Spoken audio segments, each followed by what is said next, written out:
Hello friends, welcome to Rama செம்மி kitchen. உங்களை திரும்ப சந்திக்கல ரொம்ப சந்தோஷம். இன்றைக்கி எங்கள் கிராமத்தில் வந்து செட்டிநாடு சிக்கன் எப்படி செய்யுதுன்றத பார்க்கலாம். நான் அது இன்றைக்கி ட்ரை பண்ணேன், ரொம்ப டேஸ்டியாக வந்திருக்கு. இது ஒரிஜினல் செட்டிநாட்டில் என்னென்ன மசாலா போடுவாங்களோ அந்த மசாலா யூஸ் பண்ணி நான் பண்ணியிருக்கேன். இப்படி தான் வந்து ஃபஸ்ட்டுலாம் அது மாதிரி தான் பண்ணுவாங்க. நம்ம எந்த மசாலாவும் மாற்றாமல் நான் அதே மாதிரி செஞ்சுருக்கேன். ரொம்ப டேஸ்டியான ஒரு கிரேவி இது. எப்படி ஹோட்டலில் வந்து நம்மளுக்கு சர்வ் பண்ணுவாங்களோ அதே மாதிரி பண்ணியிருக்கேன். இந்த வீடியோவை கண்டிப்பாக நீங்கள் பாருங்கள். பார்த்துட்டு உங்கள் கமெண்ட்ஸ் அண்ட் ஃபீட்பேக்ஸை எங்களுக்கு அனுப்புங்க. மறக்காமல் எங்களுக்கு சப்ஸ்கிரைப் பண்ணுங்கள். இப்போ இந்த வீடியோவை பார்த்து நீங்கள் என்ஜாய் பண்ணுங்கள்.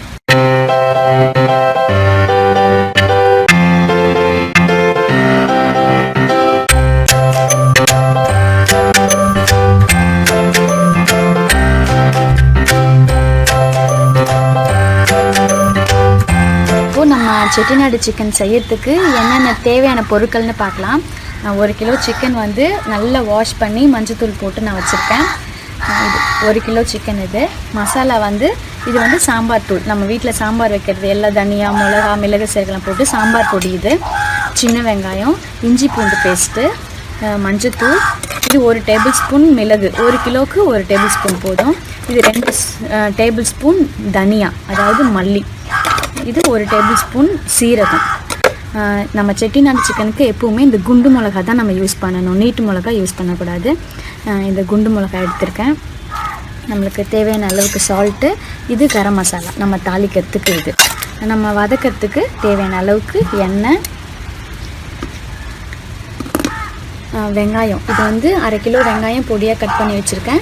இது 2 தக்காளி, பெரிய தக்காளி 2 கட் பண்ணி வச்சுருக்கேன். செட்டிநாடு சிக்கனுக்கு முக்கியமாக நம்ம கருவேப்பிலை தான் யூஸ் பண்ணணும். கருவேப்பிலை எடுத்து வச்சுருக்கேன். இதுதான் தேவையான பொருட்கள். இது எப்படி செய்யுதுன்றதை பார்ப்போம். ஃபஸ்ட்டு நம்ம செட்டிநாடு சிக்கனுக்கு ஒரு மசாலா ரெடி பண்ணணும். அதுக்கு கொஞ்சமாக ஃபஸ்ட்டு எண்ணெய் ஊற்றிக்கலாம். கொஞ்சமாக எண்ணெய் போதும். இந்த அளவுக்கு எண்ணெய் ஊற்றிட்டு நம்ம எடுத்து வச்ச மசாலா ஒன்று ஒன்றா போட்டு வறுக்கணும்.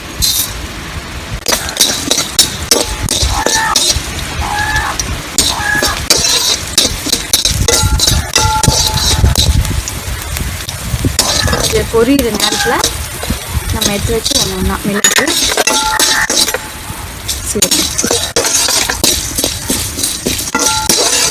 காஞ்ச மிளகா வந்து நம்ம காரத்துக்கு தகுந்த மாதிரி போட்டுக்கணும்.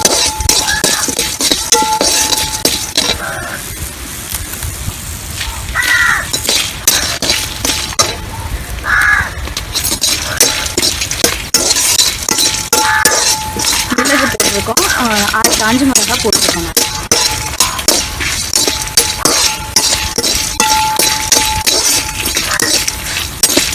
இது நல்லா எண்ணெயில் வறுபட்டதுக்கு அப்புறமா எடுத்து வச்சு சின்ன வெங்காயம்.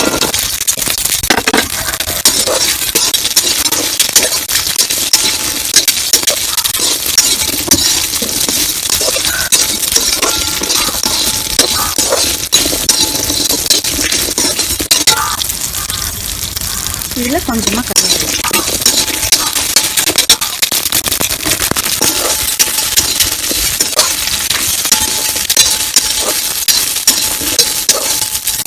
போட்ட வெங்காயம் நல்லா வதங்கணும். ஒரு 2-3 நிமிஷம் நம்ம வெங்காயம் நல்லா வதங்கினா உங்களுக்கு கண்ணாடி மாதிரி வதங்கிடும். அந்த ஸ்டேஜ் வரைக்கும் நல்லா வதக்கி இதை எடுத்து நல்லா ஆற வச்சுட்டு அரைச்சி ஒரு பேஸ்ட் மாதிரி நம்ம எடுத்துக்கணும். இப்போ நம்ம போட்ட எல்லா மசாலா வதங்கிச்சு, வெங்காயம் நல்லா வதங்கிச்சு, லைட் பிங்க் கலரில் வந்துச்சு. இந்த ஸ்டேஜில் இதை எடுத்து நல்லா ஆற வைக்கணும். ஆற வச்சதுக்கு அப்புறமா அரைக்கணும். சூட்டோடு அரைக்கணும், ஆறினதுக்கு அப்புறம் அரைச்சிக்கணும். அதுக்குள்ளே நம்ம சிக்கனுக்கு தேவையான வெங்காயம் தக்காளிலாம் வதக்கிக்கணும்.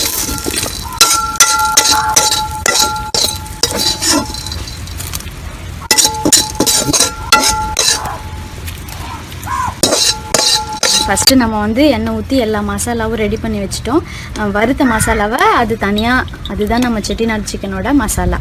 அதை அரைச்சி வச்சுக்கணும். இப்போ நம்ம கிரேவிக்கான மசாலா இப்போ வதக்க போகிறோம்.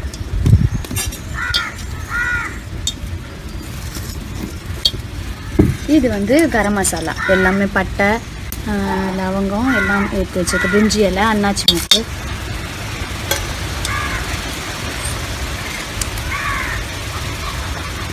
இப்போ நம்ம மசாலா கரம் மசாலா நல்லா பொரிஞ்சு வருது. இந்த ஸ்டேஜில் வெங்காயம்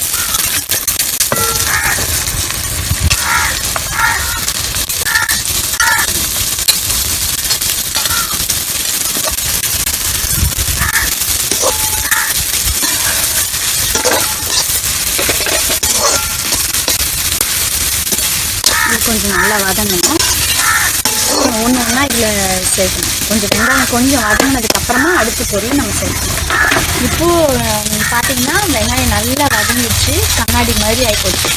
நான் கொஞ்சம் சால்ட் சேர்த்துட்டேன் சீக்கிரமாக வதங்கிறதுக்கு. இந்த ஸ்டேஜில் கருவேப்பிலை, நம்ம கருவேப்பிலை தான் இதுக்கு நிறைய சேர்க்கலாம். இது கூட இஞ்சி பூண்டு சேர்க்கணும். நான் 2 டேபிள் ஸ்பூன் சேர்க்குறேன். 1 கிலோ சிக்கனுக்கு 2 டேபிள் ஸ்பூன் கரெக்டாக இருக்கும். இது அடி பிடிக்காமல் இஞ்சி பூண்டு பேஸ்ட்டு நல்லா பச்சை வாசனை போகிற அளவுக்கு நம்ம நல்லா வதக்கிக்கணும். அதுக்கப்புறமா நம்ம தக்காளி சேர்க்கணும்.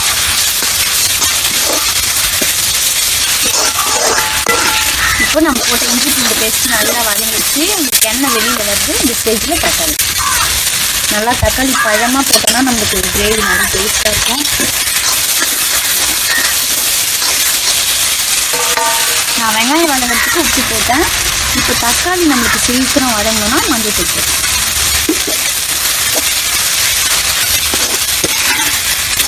செட்டிநாடு சிக்கனுக்கு இதெல்லாம் அரைக்க மாட்டாங்க.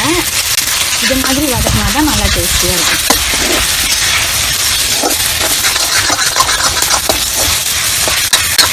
இப்போ இந்த தக்காளி நல்லா மேஷ் ஆகி உங்களுக்கு நல்லா தொக்கு மாதிரி இது வரணும்.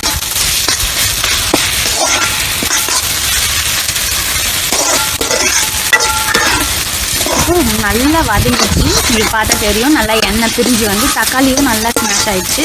இந்த ஸ்டேஜில் நம்ம நல்லா வாஷ் பண்ணி வச்சு சிக்கனை போட்டுக்கலாம். அதில் இருக்கிற அந்த தண்ணி இல்லாமல் போட்டுக்கணும்.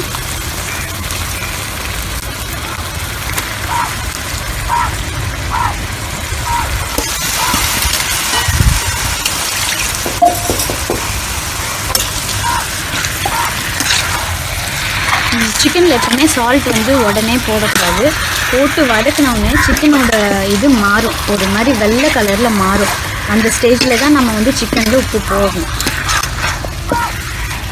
அந்த ஸ்டேஜில் போட்டால் தான் சிக்கன் வந்து டக்குன்னு அந்த உப்பை வந்து எடுத்துக்கும்.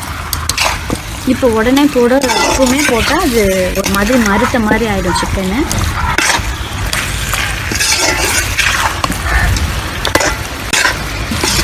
இப்போ நீங்கள் பார்த்தீங்கன்னா சிக்கனோட அந்த இது மாதிரி வெள்ளை கலரில் வந்திருக்கு. இந்த ஸ்டேஜில் தேவையான அளவுக்கு உப்பு, நம்ம உப்பு மட்டும் நம்ம டேஸ்ட்டுக்கு தகுந்த மாதிரி போட்டுக்கணும். பத்தலைன்னா நம்ம பார்த்து போட்டுக்கலாம். நான் வெங்காயம் வதங்கிறதுக்கு கொஞ்சம் போட்டேன், இப்போ கொஞ்சம் போடுறேன். அப்புறம் சாம்பார் பொடி நான் 1 டேபிள் ஸ்பூன் போட்டிருக்கேன். ஏன்னா நம்ம மசாலாவும் இதில் சேர்க்க போகிறோம். அதனால இது வந்து நிறைய போடக்கூடாது, கொஞ்சமாக போட்டால் போதும்.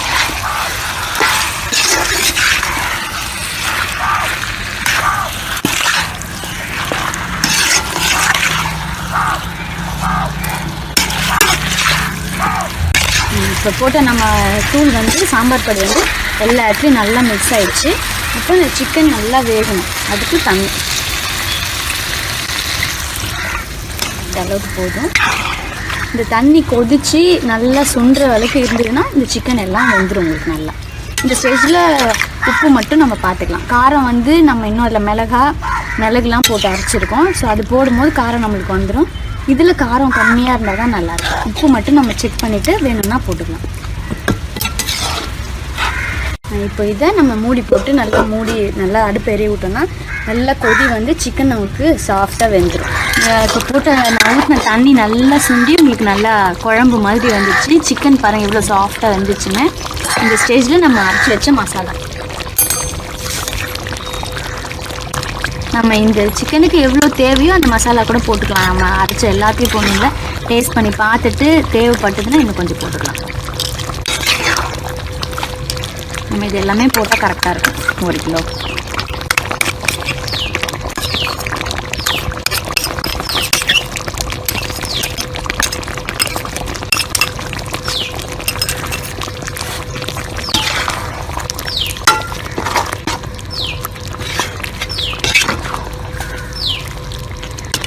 இப்போ உங்களுக்கு நல்லா திக்கான கிரேவி வந்துடுச்சு. இப்போ நம்ம போட்ட மசாலா வந்து எல்லாமே வதக்கி அரைச்சதுனால உங்களுக்கு ரொம்ப நேரம் கொதிக்கணும்னு அவசியம் இல்லை. ஜஸ்ட் கொதித்து நல்லா எண்ணெய் பிரிஞ்சு வர அளவுக்கு வந்தால் போதும். நம்ம இதை இறக்கிடலாம். ஒரு 5 நிமிஷம் கொதிக்கணும். ஏன்னா இந்த மசாலாலாம் சிக்கனில் ஏறணும் இல்லையா. இப்போ பார்த்தீங்கன்னா உங்களுக்கு எவ்வளோ ஒரு சூப்பரான செட்டிநாடு சிக்கன் ரெடி ஆகிடுச்சு பாருங்கள். உங்களுக்கு எண்ணெய் எல்லாம் பிரிஞ்சு வந்துச்சு, போட்ட மசாலா சிக்கன்லாம் சூப்பராக இதுவாகிடுச்சு. இப்போ இதை நம்ம சாப்பிட்றதுக்கு சர்வ் பண்ணலாம்.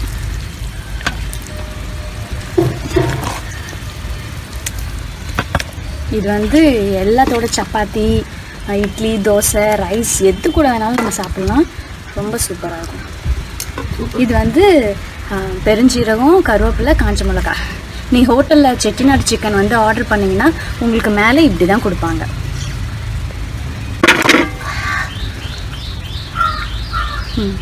இப்போது நம்ம ரியல் செட்டிநாடு சிக்கன் வந்து கிராமத்தில் நல்ல ஒரிஜினல் மசாலாவில் இப்படி தான் செய்வாங்க. கண்டிப்பாக இந்த டிஷ்ஷை நீங்கள் ட்ரை பண்ணி பாருங்கள். ரொம்ப டேஸ்டியாக இருக்கும். உங்களுக்கு பிடிச்சிருந்ததுன்னா உங்கள் லைக்ஸ் அண்ட் கமெண்ட்ஸ் எங்களுக்கு கண்டிப்பாக அனுப்புங்க. உங்களுக்கு மறக்காமல் எங்கள் சேனலுக்கு சப்ஸ்கிரைப் பண்ணுங்கள்.